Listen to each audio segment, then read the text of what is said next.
안녕하세요, 여러분. 오늘은 혈당 관리에 관심 있는 모든 분들에게 정말 중요한 이야기를 준비했습니다. 특히 지금까지 식초로 혈당 관리를 시도해 보셨지만 잘 안 되셨던 분들에게는 새로운 희망이 될 만한 내용이에요. 혈당 관리하면 가장 먼저 떠오르는 게 뭘까요? 아마 대부분 식초를 생각하실 거예요. 식초 물 마시면 혈당이 안 올라간다더라. 당뇨에는 식초가 최고다, 이런 이야기들 정말 많이 들어보셨을 거예요. 그런데 말이에요.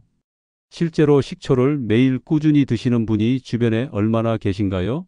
생각보다 많지 않으실 거예요. 왜 그럴까요? 지난주에 62세 어머님의 말씀이 정말 인상 깊었어요. 선생님, 혈당이 높다고 해서 사과 식초를 매일 아침마다 물에 타서 마셨거든요. 그런데 3일 만에 속이 너무 쓰리고 아파서 도저히 못 마시겠더라고요. 위가 약한 사람은 어떻게 해야 하나요? 이런 고민 여러분도 한 번쯤은 해보셨을 거예요. 식초의 그 시큼하고 자극적인 맛 때문에 매일 마시기가 정말 힘들잖아요. 특히 위염이 있거나 역류성 식도염이 있는 분들은 더더욱 부담스러우시죠? 정말 공감되는 이야기죠? 아무리 건강에 좋다고 해도 매일 지속하기 어려우면 의미가 없어요. 건강관리는 꾸준함이 생명인데 말이에요. 그렇다면 식초 말고 다른 대안은 정말 없을까요? 위에 부담도 없고 맛있게 먹을 수 있으면서도 혈당 관리에 도움이 되는 그런 방법 말이에요. 오늘 제가 여러분께 소개해 드릴 것이 바로 계피입니다. 네, 그 향긋하고 달콤한 냄새가 나는 그 계피 말이에요. 계피가 혈당 관리에 도움이 된다고요? 하고 의외로 생각하실 분들이 많으실 텐데요. 사실 계피는 이미 해외에서는 혈당 관리의 자연 보조제로 상당히 주목받고 있는 식재료거든요. 식초는 정말 못 마시겠어서 포기했는데 계피차는 맛도 좋고 향도 좋아서 매일 마시고 있어요. 3개월째인데 공복 혈당이 115에서 98로 떨어졌더라고요. 이처럼 식초가 부담스러웠던 분들이 계피로 눈을 돌리고 있어요. 그리고 실제로 좋은 결과들을 경험하고 계시고요. 오늘 이 영상을 끝까지 보시면 왜 계피가 식초의 대안이 될 수 있는지, 그리고 계피를 어떻게 안전하고 효과적으로 활용할 수 있는지에 대한 모든 것을 알게 되실 거예요. 먼저 식초 이야기부터 간단하게 정리하고 넘어가 볼게요. 계피를 이해하기 위해서는 식초의 장단점을 명확히 알아야 하거든요. 식초가 혈당에 좋다고 알려진 이유는 바로 아세트산 때문이에요. 아세트산이 우리 몸에서 어떤 일을 하는지 설명해 드릴게요. 우리가 밥을 먹으면 위에서 음식이 소화된 다음에 소장으로 넘어가잖아요. 그런데 아세트산이 있으면 위에서 음식이 나가는 속도를 늦춰줘요. 의학 용어로는 위 배출 지연이라고 하는데 쉽게 말하면 음식이 위에 더 오래 머물게 되는 거예요. 그러면 어떻게 될까요? 음식이 천천히 소화되니까 포도당도 천천히 혈액으로 흡수돼요. 그래서 식사 후에 혈당이 급격하게 올라가는 것을 완화시켜주는 거죠.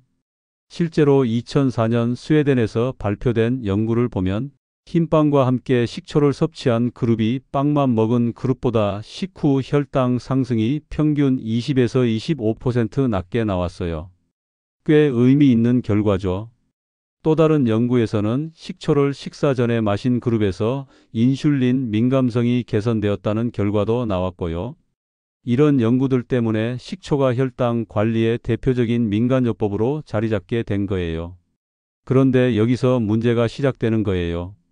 식초의 부작용들 말이에요. 첫 번째 문제는 속쓰림이에요. 식초는 강한 산성을 띄어요. pH가 대략 2.5에서 3 정도인데 이건 위산과 비슷한 수준이에요. 이런 강한 산성 물질이 위 점막을 직접 자극하면서 속쓰림을 일으키는 거죠. 특히 공복에 마시면 더 심해져요. 두 번째는 치아 손상이에요. 강한 산이 치아 에나멜을 서서히 녹여내거든요. 매일 식초를 마신다면 치아 건강에는 분명히 나쁜 영향을 줄 수밖에 없어요. 실제로 식초를 장기간 복용한 사람들에게서 치아 부식 사례들이 보고되고 있어요. 세 번째는 기존 위장 질환의 악화예요. 위염, 위궤양, 역류성 식도염이 있는 분들이 식초를 마시면 증상이 더 심해질 수 있어요. 이미 염증이 있는 위벽에 강한 산을 붓는 격이니까요. 네 번째는 약물과의 상호작용이에요. 식초가 일부 약물의 흡수를 방해할 수 있거든요. 특히 당뇨약을 복용 중인 분들은 주의해야 해요. 마지막으로 가장 현실적인 문제는 지속하기 어렵다는 거예요. 아무리 건강에 좋다고 해도 매일 그 신맛을 참고 마시기가 쉽지 않아요. 처음에는 건강을 위해서 억지로 하다가도 결국에는 포기하게 되는 경우가 대부분이에요. 실제로 제가 상담했던 분들 중에서 식초를 6개월 이상 꾸준히 드신 분은 10% 정도밖에 안 되더라고요. 나머지 90%는 다 중간에 포기하셨어요. 그렇다고 해서 식초가 나쁘다는 건 아니에요. 위가 건강하고 신맛을 잘 견딜 수 있다면 분명히 도움이 될 수 있어요. 하지만 모든 사람에게 적합한 방법은 아니다라는 거죠.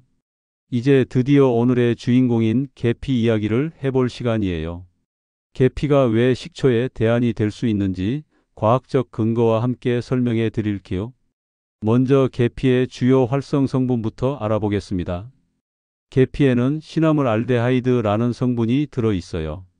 이 성분이 계피 특유의 달콤하면서도 따뜻한 향을 만들어내는 주인공이에요. 그런데 이 시나물 알데하이드가 단순히 향만 내는 게 아니라 우리 몸에서 인슐린 민감성을 개선시킬 수 있다는 연구들이 나오고 있어요. 인슐린 민감성이 뭔지 간단히 설명해 드릴게요. 우리 몸에서 인슐린이 얼마나 효율적으로 작동하는지를 나타내는 지표예요. 인슐린 민감성이 좋으면 적은 양의 인슐린으로도 혈당을 잘 조절할 수 있어요. 반대로 인슐린 민감성이 나쁘면 같은 양의 인슐린을 분비해도 혈당이 잘 내려가지 않죠. 미국 농무부에서 진행한 실험실 연구를 보면 계피 추출물이 인슐린과 유사한 작용을 하면서 세포의 포도당 흡수를 20배까지 증가시켰다는 결과가 나왔어요. 정말 놀라운 수치죠. 또 다른 중요한 성분군은 폴리페놀이에요. 계피에는 프로안토시아니딘, 카테킨, 에피카테킨 등 다양한 종류의 폴리페놀이 풍부하게 들어있어요. 이 성분들이 강력한 항산화 작용을 하면서 우리 몸의 염증을 줄이고 혈관 건강을 개선하는 데 도움을 줘요. 특히 주목할 점은 계피가 포도당 대사를 직접 촉진시킬 수 있다는 거예요. 소장에서 탄수화물을 분해하는 알파 글루코시다제라는 효소의 활동을 조절해서 탄수화물이 포도당으로 바뀌는 속도를 늦춰줄 수 있다는 연구들이 있어요. 이는 식초와는 완전히 다른 메커니즘이에요. 식초는 위에서 음식 배출을 지연시키는 거라면 계피는 소장에서의 소화 과정 자체를 조절하는 거죠. 그래서 중요한 건 계피는 확실한 치료법이 아니라 보조적 접근이라는 점이에요. 당뇨약을 대체할 수 있는 것이 아니라 기존 치료법과 함께 사용할 때 도움이 될 수 있다는 뜻이죠. 그럼에도 불구하고 계피가 식초보다 훨씬 매력적인 이유가 있어요. 첫째, 부드럽고 안전해요. 계피는 위를 자극하지 않아요. 오히려 따뜻한 성질 때문에 소화를 도와주는 경우가 많아요. 그래서 위가 약한 분들도 부담 없이 드실 수 있어요. 둘째, 맛이 좋아요. 달콤하고 향긋한 맛 때문에 다양한 음식이나 음료에 쉽게 첨가할 수 있어요. 매일 섭취하는 게 전혀 부담스럽지 않죠. 셋째, 활용도가 높아요. 차로 우려서 마실 수도 있고, 요리에 넣을 수도 있고, 우유나 요거트에 타서 먹을 수도 있어요. 넷째, 부가적인 효과들이 있어요. 혈당뿐만 아니라 염증 감소, 항산화, 콜레스테롤 개선 등의 효과도 기대할 수 있어요. 실제로 제가 상담했던 분들 중에서 계피를 6개월 이상 꾸준히 드신 분은 70% 이상이에요. 식초와는 정반대의 결과죠. 물론 계피도 완벽한 건 아니에요. 주의해야 할 점들이 있고 모든 사람에게 똑같은 효과를 보장할 수는 없어요. 하지만 식초가 부담스러웠던 분들에게는 충분히 시도해 볼 만한 대안이라고 생각해요. 이제 계피가 구체적으로 우리 몸에서 어떤 방식으로 혈당에 영향을 주는지 알아보겠습니다. 메커니즘을 이해하면 더 효과적으로 활용할 수 있거든요. 첫 번째 메커니즘 인슐린 수용체 민감성 증가. 우리 몸의 모든 세포에는 인슐린 수용체라는 것이 있어요. 인슐린이 이 수용체에 결합해야 비로소 포도당이 세포 안으로 들어갈 수 있거든요. 그런데 당뇨병이 있거나 당뇨 전 단계에 있는 분들은 이 수용체의 민감성이 떨어져 있어요. 인슐린이 와도 제대로 반응하지 않는 거죠. 이를 인슐린 저항성이라고 해요. 계피의 시나미갈데하이드 성분이 바로 이 인슐린 수용체의 민감성을 개선시킬 수 있어요. 미국 농무부에서 진행한 실험실 연구를 보면 계피 추출물이 세포의 포도당 흡수를 무려 20배까지 증가시켰다는 놀라운 결과가 나왔어요. 쉽게 비유해서 설명하면 인슐린이 열쇠이고 세포가 자물쇠라고 할 때 나이가 들면서 자물쇠가 녹슬어서 잘 안 열리게 되잖아요. 계피는 그 자물쇠에 기름칠을 해서 다시 잘 열리도록 도와주는 역할을 한다고 보시면 돼요. 두 번째 메커니즘 탄수화물 분해 효소 억제. 우리가 밥이나 빵 같은 탄수화물을 먹으면 소장에서 알파 글루코시다제라는 효소가 이를 포도당으로 분해해요. 이 포도당이 혈액으로 흡수되면서 혈당이 올라가는 거죠. 계피의 폴리페놀 성분이 이 알파 글루코시다제의 활동을 억제할 수 있어요. 즉, 탄수화물이 포도당으로 분해되는 속도를 늦춰서 혈당 급등을 완화시키는 거예요. 이는 식초의 작용 방식과는 완전히 다른 접근법이에요. 식초는 위에서 음식 배출을 지연시키는 거라면 계피는 소장에서의 소화 과정 자체를 조절하는 거죠. 일본에서 진행된 연구를 보면 계피 추출물이 알파 글루코시다제 활성을 약 50% 억제했어요. 이는 당뇨병 치료제인 아카보스와 비슷한 작용 원리예요. 물론 효과는 약물보다 약하지만 자연 성분이라는 장점이 있죠. 세 번째 메커니즘 항산화 작용을 통한 췌장 보호. 당뇨병의 진행 과정에서 정말 중요한 요소 중 하나가 산화 스트레스예요. 우리 몸에서 생기는 활성산소가 췌장의 베타 세포를 손상시켜서 인슐린 분비 능력을 떨어뜨리는 거거든요. 계피에 풍부한 폴리페놀 성분들이 강력한 항산화 작용을 해요. 특히 프로안토시아니딘이라는 성분이 활성산소를 제거하고 췌장 베타 세포를 보호하는 데 도움을 줄 수 있어요.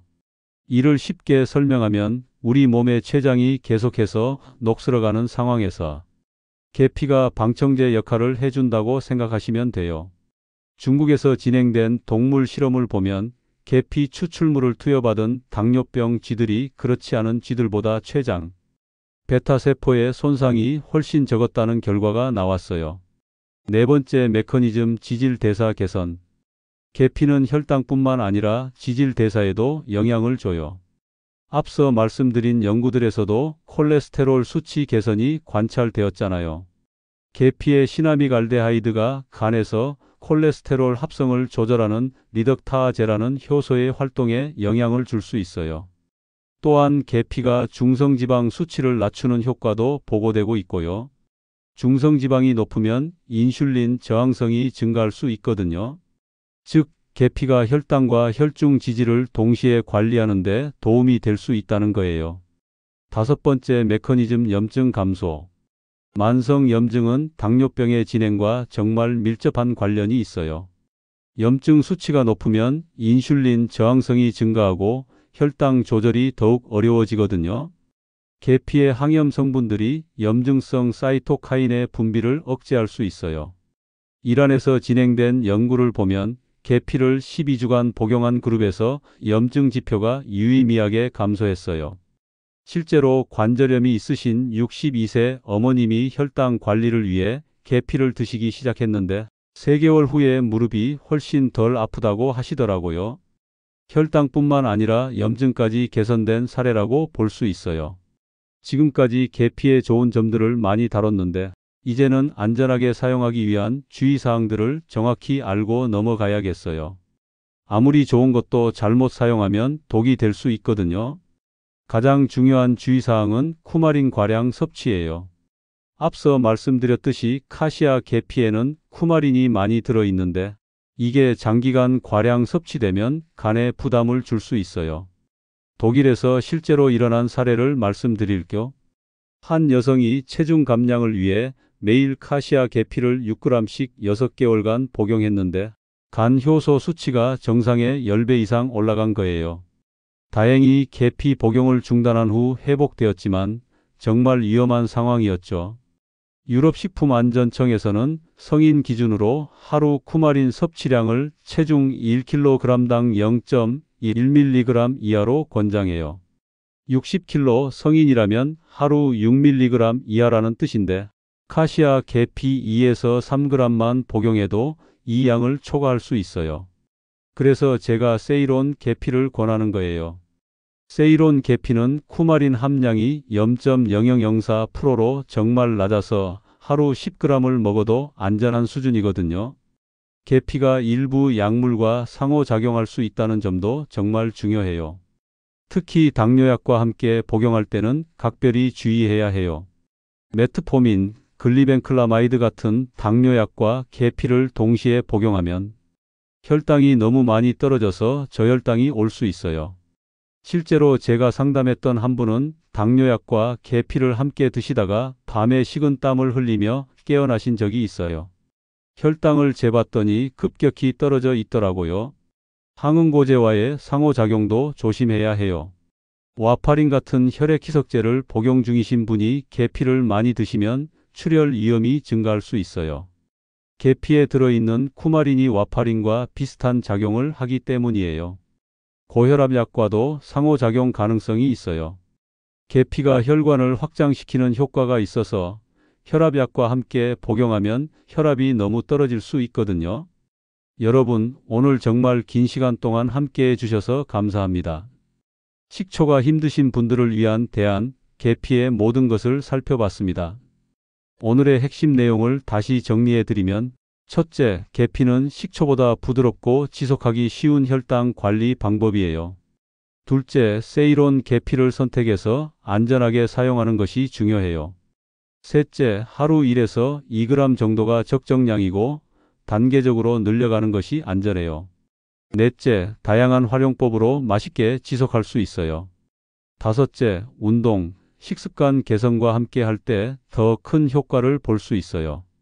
하지만 무엇보다 중요한 건 계피는 기적의 약이 아니라는 점이에요. 올바르게 사용하면 혈당 관리에 든든한 조력자가 될 수 있지만 당뇨약을 대체할 수는 없어요. 보조적인 역할로 사용하면서 정기적인 검진도 잊지 마세요. 작은 습관이 큰 변화를 만듭니다. 내일 아침부터 따뜻한 계피차 한 잔으로 하루를 시작해 보세요. 3개월 후, 6개월 후 여러분의 건강이 어떻게 달라져 있을지 정말 기대됩니다. 마지막으로 꼭 말씀드리고 싶은 건 안전이 최우선이라는 거예요. 계피를 시작하기 전에 현재 복용 중인 약물이 있으시다면 의사와 상의하시고 복용 중에 이상 반응이 있으시면 즉시 중단하고 전문가와 상담하세요. 여러분의 건강한 혈당 관리 여정을 진심으로 응원합니다. 영상이 도움이 되셨다면 구독과 좋아요 부탁드립니다.